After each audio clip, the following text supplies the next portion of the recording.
علیکم، آپ دیکھ رہے ہیں کی نیوز ایچ ڈی۔ میں ہوں حارث علی شاہ گیلانی۔ چلتے ہیں آج کی اہم خبروں کی طرف۔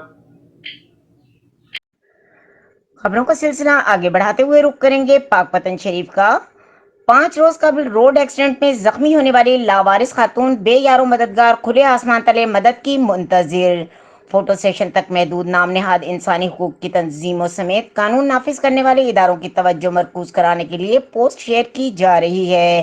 یہ خاتون 5 روز سے بھی زائد وقت گزرنے کے بعد بھی علاج معالجہ اور بہتر خوراک سے محروم سڑک کنارے لاوارث پڑی ہے۔ علاقہ تھانہ صدر چند پیر، منچن روڈ، میر خان، مانکا راج باغ پل، ڈپٹی کمشنر سعدیہ مہر اور مریم نواز صاحبہ سے ازخود نوٹس لینے کا مطالبہ۔ مزید خبروں اور اپڈیٹس کے لیے ہمارے ساتھ رہیے گا، تب تک کے لیے اپنا خیال رکھیے گا۔ اللہ حافظ۔